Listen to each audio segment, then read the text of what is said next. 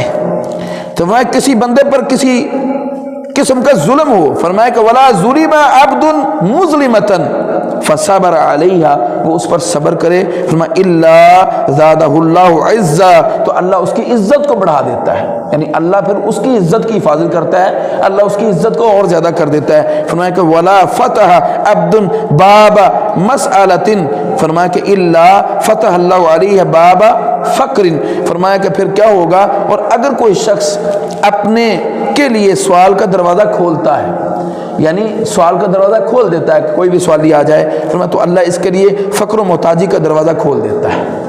یعنی بندہ جب یہ دروازہ کھولتا ہے نا کہ فقر کے, یعنی یہ کس میں بیان کی گئی ہیں, اور آج ہمارے اندر یہ چیزیں موجود ہیں. آج ہم ان مرضوں کے اندر مبتلا ہیں, آج ہم مریض ہیں ان چیزوں کے. آج ہمیں بھوک کا ڈر ہے, معیشت کا ڈر ہے, اکانومی کا ڈر ہے, برائی اور بے حیائی ہمارے اندر کوٹ کوٹ کے بھر دی گئی ہے. ہمیں اس چیز کی پرواہ نہیں, یعنی اپنے لیے سوال کا دروازہ کھول دے کہ یعنی وہ اللہ کو چھوڑ کر دوسروں سے مانگنا شروع کر دے, وہ لوگوں پر یقین رکھنا شروع کر دیں, اپنے یعنی اپنے کام کو دوسرے کے کندھوں پر ڈالنا شروع کر دے. تو پھر اللہ سبحانہ و تعالیٰ کے پیارے پیغمبر جناب محمد رسول اللہ فرماتے ہیں ولا فتح عبد باب مسألۃ الا فتح اللہ علیہ باب فقر. پھر اللہ کے نبی نے فرمایا کہ اللہ پھر اس پر دروازہ کھول دیتا ہے, پھر مانگتا ہی رہا ہوں. محتاجی اور فقر کا, پھر وہ بندہ محتاج ہی رہتا ہے. اور جو اللہ کو چھوڑ کر کسی اور کے دروازے پر نہیں رہتا وہ محتاج نہیں ہوتا, پھر وہ تو غنی ہو جاتا ہے. پھر اللہ سبحانہ و تعالیٰ اس کو بادشاہ بناتا ہے, وہ دل کا بھی بادشاہ ہوتا ہے. تو اللہ سبحانہ و تعالیٰ سے دعا ہے اللہ ہمیں جو ہے وہ اس چیزوں پر عمل کرنے کی توفیق عطا فرمائے. مال کی صحیح تقسیم نفسیاتی مسائل کا حل ہے کہ جائیداد وراثت کو, مال کو صحیح تقسیم کیا جائے, کما کو جس کا حق بنتا ہے اس کو دیا جائے. اور اس پر بھی جو ہے نا وہ یہ حکمت اور فلسفہ ہے کئی لا یکون دولتن بین الاغنیاء منکم. فرمایا تاکہ وہ تم سے مال یعنی داروں کے درمیان ہی گردش کرنے والا نہ ہو. یعنی مال اگر تم صحیح طریقے سے تقسیم کرنا شروع کر دو گے تو پھر اے نہ ہوئے کہ تم مال آپ دولت مندہ جی ہیر پھیر ہوندی رہی اور سرکولیٹ کرے اور وہ گردش کرتا رہے, بلکہ وہ غریبوں تک, مستحق یتیماں تک, بیواؤں تک, مسکینوں تک, یعنی ان لوگوں تک پہنچنا چاہیے. اور یہ سورۃ الحشر کی آیت نمبر 7 ہے کہ کئی لا یکون دولتن بین الاغنیاء منکم، کہ اغنیاء تک نہیں مال رہنا چاہیے، مال تو فقراء تک جانا چاہیے، غریبوں یتیموں تک جانا چاہیے۔ تو اللہ سبحانہ و تعالی ہمیں اللہ کے راستے کے اندر جو ہے وہ خرچ کرنے کی توفیق عطا فرمائے، اور ہمیں اللہ تعالی نفسیات سے محفوظ فرما کر اپنا فرما بردار بندہ اور اپنے جناب محمد رسول اللہ صلی اللہ علیہ وسلم کا فرما بردار امتی بنانے کی توفیق عطا کرے۔ اقول قولی ھذا واللہ اعلم بالصواب، سبحانک اللہم و بحمدک، اشہد ان لا الہ الا انت، استغفرک و اتوب الیک۔